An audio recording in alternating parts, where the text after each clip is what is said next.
Hey there, it's Liz with Lilac Renegade, and I'm going to try something a little different for the voiceover today. I am going to just watch the video and talk about what I'm seeing here instead of having like a full script and everything, so bear with me, this could get interesting. So this week I did do something a little different. I decided to have, first of all, 3 different pieces.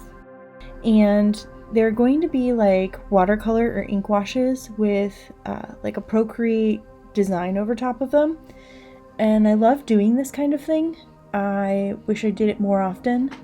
I'm just basically laying down color in my favorite method possible, which is where I just kind of let the color blossom and bloom wherever it's going to go. The first ink wash that I started with the lightest color, like I would with a watercolor. I really like the fact that I'm using the primary colors here. So there are 2 different primary colors. The primary colors that I've been more interested with recently has been the cyan, magenta, and yellow, because those are the colors that a printer would use, and it's really interesting. I've been rethinking a lot of my thoughts on color mixing with that actually, and it's been really cool. I've learned a lot. So I did a layer, then I let it dry, and I did another layer on top, and I kind of wish I had just like left the first layer, because the first layer looked really cool and I could have done a really awesome sharp black outline over it, but I didn't. So I kept going and I did a ton of splatters, and I added black eventually, because I think what I had in mind was I wanted to do white over top of it. I guess it is what it is. And I do actually really kind of like the way that ink flows, because it definitely flows a lot different than watercolor does. It's hard to explain without doing it yourself, but like it's more of like watercolor pushes, like the pigment pushes in, whereas inks pull or flow in. So it's definitely a different effect, and I really like that difference.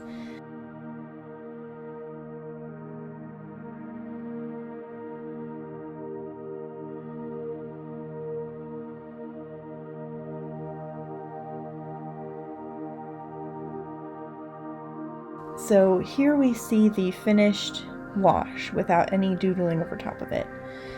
Next I show you the process for a watercolor, where I do basically the same thing. I've wet the paper and I'm just kind of letting the color blossom from where I'm dropping it in. And I decided to go with a color scheme that I don't go with very often. I do use a lot of green, but in this I started with orange. I wanted actually that's a transparent red Oxide color from Daniel Smith that I really like. I really kind of enjoyed doing a color scheme that's outside of my go-to color schemes.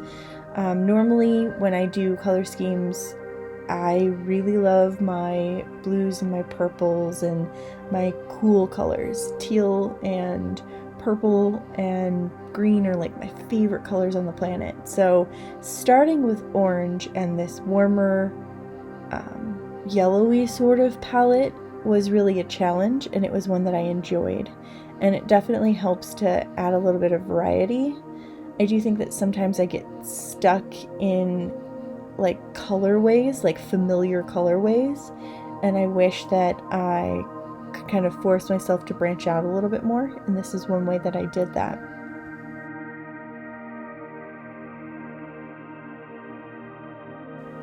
And I really love that splatter effect apparently.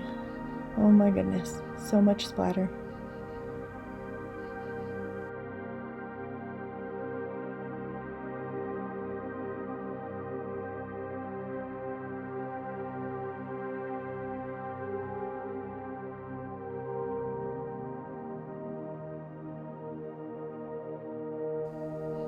Alright, so here is the finished wash after I've obviously edited a bit and brightened it up. So when I was done, I scanned it all into my computer and I just did some basic photo editing type things to either brighten up the colors a little bit or make the colors a little more natural. So all you're seeing here is just basically me fidgeting with colors and saving the washes. So then I also did this wash, and you'll see me doodle over top of it as well. I only filmed the process for 2 of each of these because I didn't want this to get too long.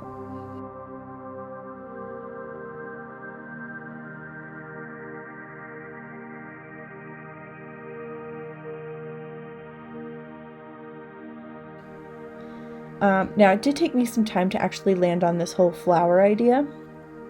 I really love how the flower turned out, and I end up obviously using it a bunch. But I ran into a couple of problems right about here, which I do cut a lot of the footage out where I ran into problems. So the file size, I had just opened up the image, the actual photo in Procreate, instead of sizing it down basically. And so the image turned out to be too big for me to do too many layers. I ended up having to crop it down to a square size. I just kind of wish I had been able to use the whole background. And I've learned my lesson there. There are definitely ways where I could have kept that entire background. I go for this whole like geometric, almost flower sort of thing going on. It's all the same flower. I kind of wish I had put in a different flower for variety.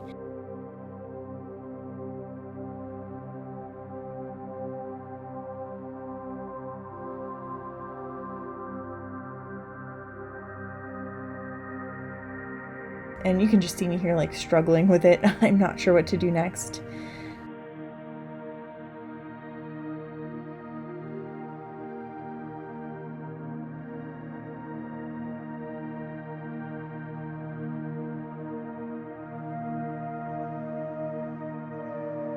I do end up deciding to do some leaves, but I keep the very like straight geometric sort of feel. I think it fits best. But I keep the leaves pretty simple.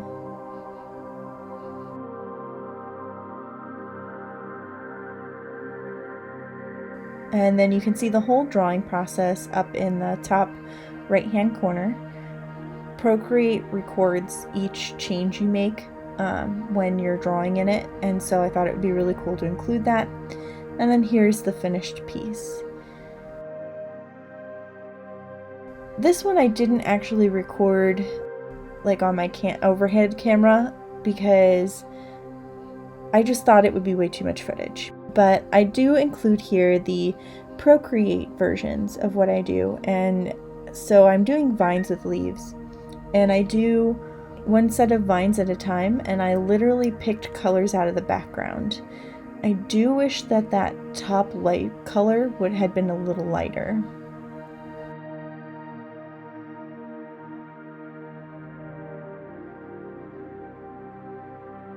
This one by far is my favorite one. I did spend a lot of time.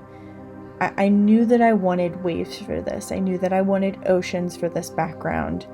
I had actually created the background with this intention, but I struggled to find an idea that let you see the watercolor underneath without having too many lines. And so I kept looking for like references to work from and ideas, and I finally stumbled upon this idea off of Pinterest where they had some very thin, tight lines like I like, but then they also had these spaces where the waves were basically transparent, and it gave that space to keep that lovely watercolor effect behind, that the whole point of doing this.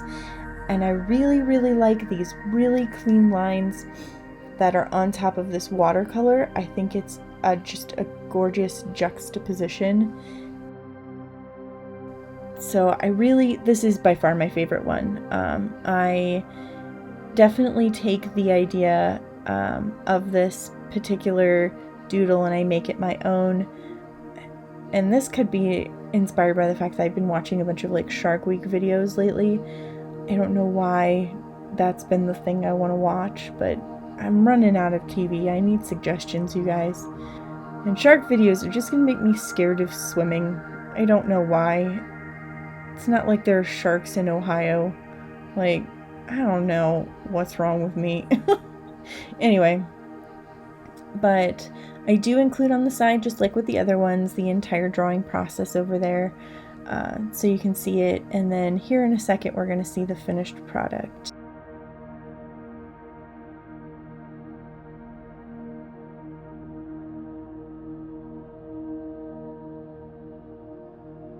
So that's all I have this week for you guys, and I hope you enjoyed what I drew. Thank you so much for watching. Please like and subscribe, and don't forget to hit the notification bell down below. Leave a comment. I hope you have a great day. Bye-bye.